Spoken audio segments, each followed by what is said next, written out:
Hi everyone, I'm Pranita and welcome to my kitchen.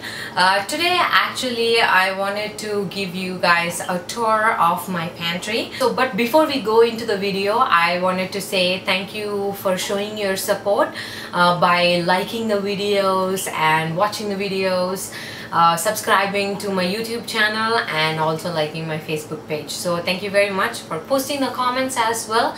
I love to read your comments. Thank you very much. Actually, when I started this channel, I was sticking mostly to recipes, like food recipes, but as I keep growing, right now I'm trying to have a little bit of fun and show you around how it is done here. And so in the spirit of that, I actually showed what kind of things that you can freeze and how you can stock up your freezer. After watching that video, or for that video, I got a comment saying that it would be nice to show a tour of my pantry. So here it is. Today I'm actually going to record a video for that. So let's go ahead and take a look what's behind this door. Here I have three different kinds of shelves. They are just three, but actually I have divided them. The lower one is totally Indian. Whatever I buy for our Indian dishes goes here. This is baking and at the same time some salad and some curiosity items. This is just my condiments and something like if I get back from a grocery store after shopping all day, I just throw everything in here and then I arrange it or use it up or do something like that. And I also have some nuts here. So let's zoom in onto the shelves and see how I've arranged things. Okay, so here are the bottom two shelves. The shelves look smaller, but they have a lot of content. So before I get into explaining the whole thing and what kind of items I have, I want to say that this is the only area in the house that I store these items. Now, it doesn't have to be a shelf. If you don't have much room in your house, you can definitely go ahead and put them in a cardboard box and set it on top of a shelf or just in a corner of the room. So it can be anywhere.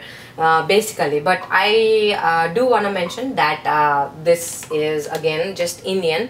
So this is one area where I put things immediately after I buy from the grocery store, and the second area is I actually usually keep them in a boxes like these. That's another shelf that is closer to the stovetop, but I know that if the lentils are not here in this box and not here, that means I have to go get them. So that's pretty much clear. So I've aligned them up. I have assigned them a place, and this is the place. That's it. So I don't throw it anywhere thinking that, oh, maybe it could be there. And I also follow one rule, that is,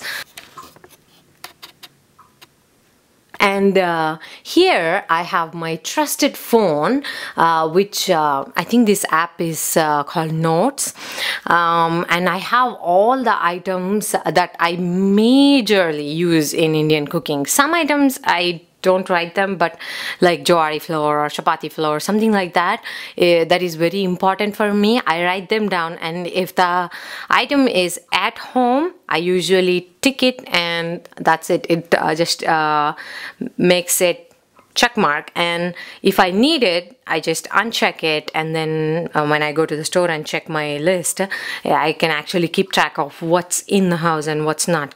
Go deep into the shelves and see.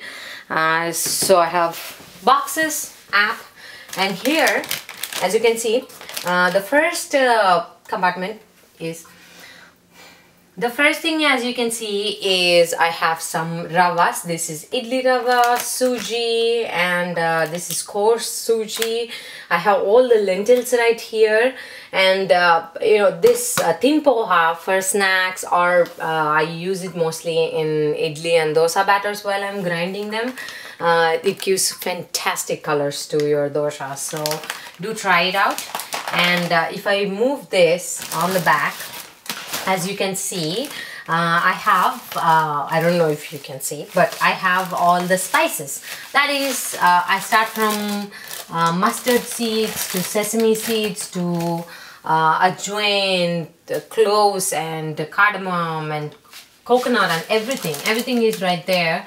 And as soon as the item is done, as I showed you earlier, I tick check mark in there and that's it.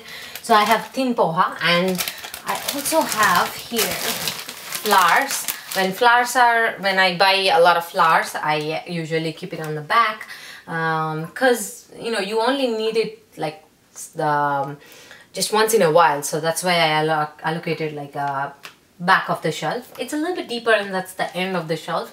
And this is rice flour. Lakshmi brand is my favorite brand of rice flour.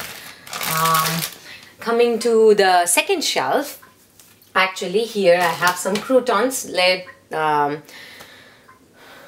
Coming to the second shelf, here I have croutons. Nowadays I'm very fond of salads and I'm trying to eat healthy and get my vegetable servings and fruit servings every day. So these are great in salads. You can also make some garlic bread and throw it in, it's fine. I have some oats, and this is actually this is corn meal. Yes, this is cornmeal. And I buy them in the bulk section and put them in a Ziploc like this so that nothing gets to it, like stale smell or anything. I also have some instant idli mix if I need to make idlis immediately. Some spices. I also have, actually this sesame seed oil is supposed to be on the top. As we move back and take these off, I have noodles. So these are some of the rice noodles that I have on hand. Nowadays, when I am buying any item that is already prepared like this, because noodles, these are not freshly made, so I look for ingredients. And in the ingredients, if there are only less items listed, that is, for example, these noodles have pea, mung bean, cornstarch and water. That's it. Just 3 ingredients. No suspicious or the ingredients that I can't even read properly. None of those kinds. So I'm trying to keep away like harmful chemicals that are added for just preserving the noodles away from my family and away from my diet. An ice cube tray. I have a automatic ice maker machine, but when I had my 3-year-old in the beginning days, I used to make baby food when she was small, so that was easy to freeze it. I have some baking items. This is Ghirardelli's 100% cocoa unsweetened chocolate, which is actually bitter chocolate, I would say, bittersweet, not sweet actually.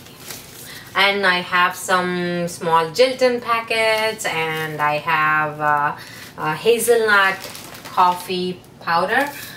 Brown sugar. Brown sugar is something that, you know, it's good to have on hands because it's not only good for actually baking, but it's also good for grilling. So it gives nice caramelization to fruits or even meat. So you want to have that. I also have some Hershey's Cocoa Special Dark 100% cocoa powder. This is great for baking. I always use this and I'm almost out of it. I should get one. And I also have some tea powder, that is Red Label tea. This is powder, not the bags, for tea. And that's the look of these couple of shelves. And let's move on and see what's on the top shelf.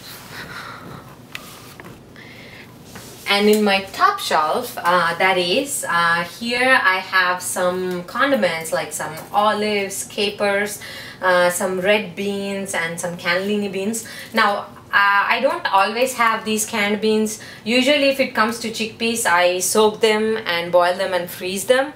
But I wanted to have just a little bit of amount so that I can make some burritos and some baked beans kind of thing. I also have some condiments now. It's the same with the condiments. I have another shelf that is closer to my stove top that I take all these ingredients, but I'm low on sesame seed oil, so I got them and I put them here. These shelves are the nice sturdiest shelves in my house, so kind of like they can hold the weight, but I cannot stock up there, so I kind of keep them here. I also have some nuts actually in this shelf.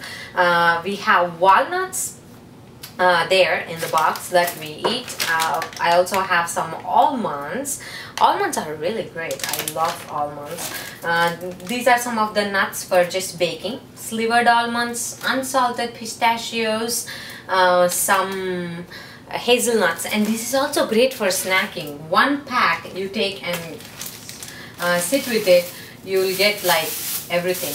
I also have some raisins somewhere in the Indian shelf, but this is actually dried papaya. This is also called as kind of like tutti frutti in India. This is also great. You know, you can make just a trial mix by chopping up these and selecting few nuts from the bag, and you'll have a fantastic trial mix. And this is basically what's in my pantry.